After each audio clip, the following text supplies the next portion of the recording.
Have you ever stopped to think about what it means to live in a world where God, as we once knew him, is no longer at the center? Perhaps you grew up hearing about faith, purpose, and morality rooted in a divine figure. But what if that foundation crumbled? This is the provocation Friedrich Nietzsche unleashed with his famous phrase, "God is dead," spoken by Zarathustra in his book. Here at Essence and Existence, we explore the big questions that shape our existence. And today, we'd all dive into what Nietzsche truly meant by this statement and how it resonates in your everyday life. Nietzsche wasn't just talking about religion. He pointed to a cultural and spiritual void that we still feel today. In a world dominated by science, individualism, and uncertainty, have we lost something essential? In this video, we'll unravel the meaning behind God is dead, connect it to modern struggles for meaning, and offer paths to find your own purpose. Stay with me, because by the end, you might see your life in a completely new light. To grasp what Nietzsche meant by God is dead, we need to step back to the context in which he wrote this in the late 19th century. Nietzsche lived during a time of immense change.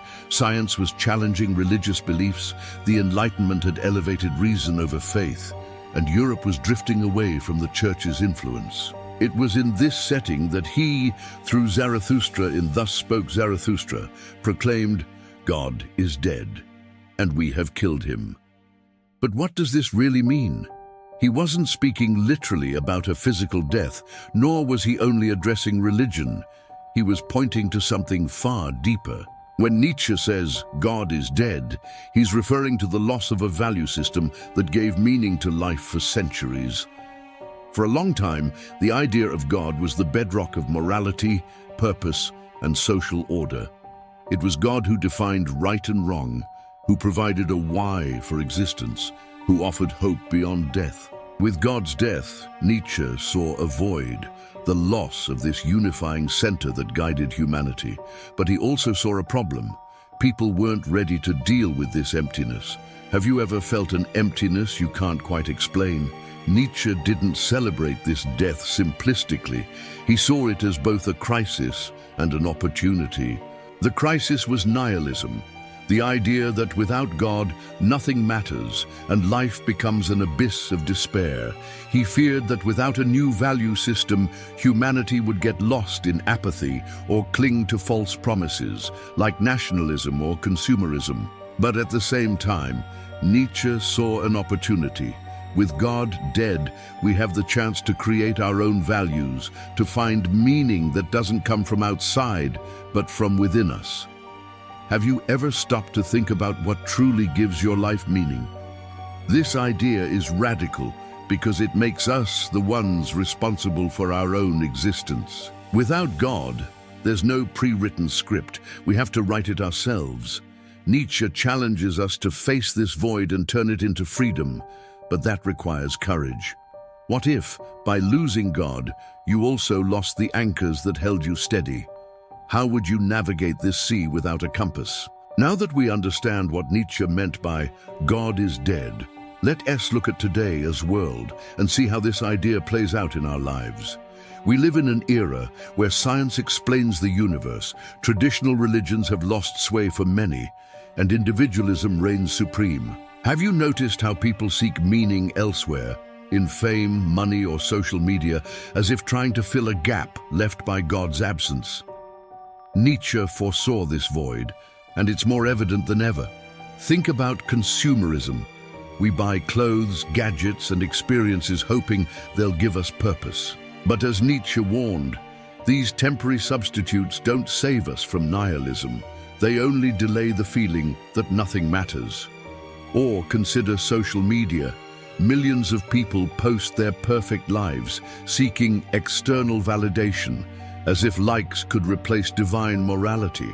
Are these pursuits truly free choices, or are they reflections of a world adrift without a spiritual compass? Another sign is in modern politics. Nietzsche feared that without God, humanity would cling to extreme ideologies to fill the void. Today, we see rising nationalism and polarization, where people find identity in flags or leaders instead of a transcendent vision. Have you ever felt that the divisions around you are more intense because we lack a greater meaning to unite us? Let's illustrate this with a story. Meet Anna, a 35-year-old woman who grew up in a religious family. As a young girl, she found comfort in faith, believing God guided her steps. But over the years, doubts crept in. She questioned contradictions in the scriptures and drifted away from the church. Without that anchor, Anna threw herself into her career, achieving professional success, but began to feel an emptiness that money couldn't fill. She wondered, if God is dead, how do I find a reason to get up every morning?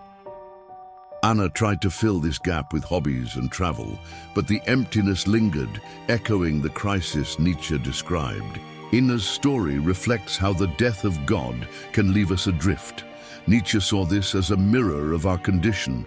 Without an external guide, we must face the void and decide what gives us meaning.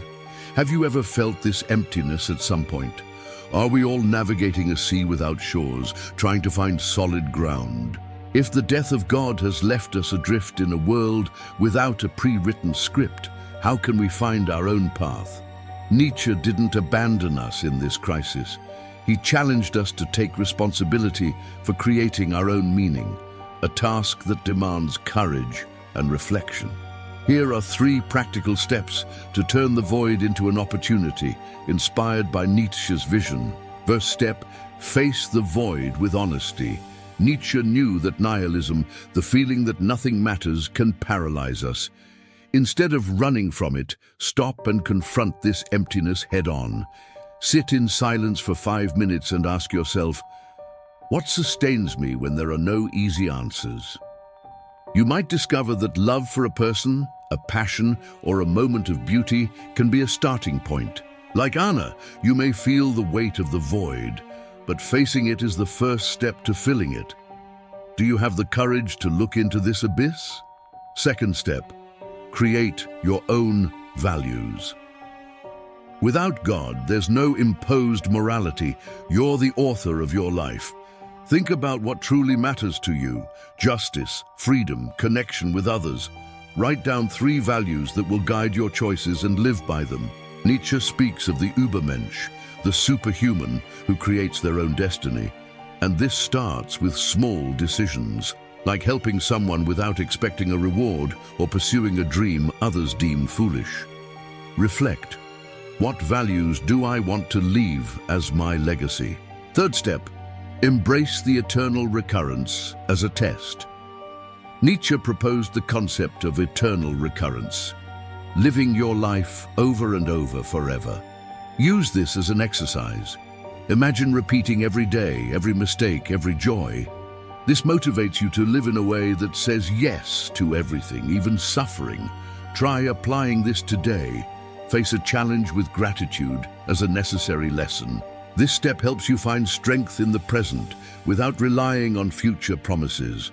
What if you could love every moment of your life, even the hardest ones?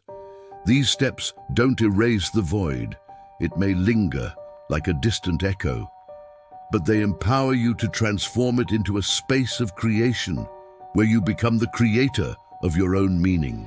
What if the meaning of life doesn't come from outside, but is born from within you?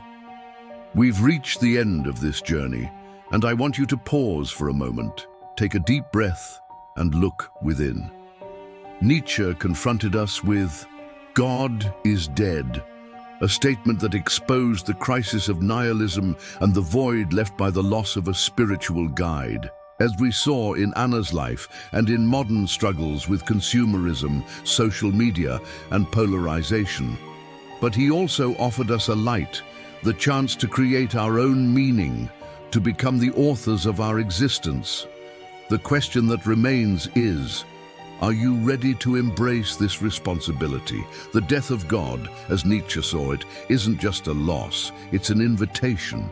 It's the end of an imposed script and the beginning of a frightening yet powerful freedom.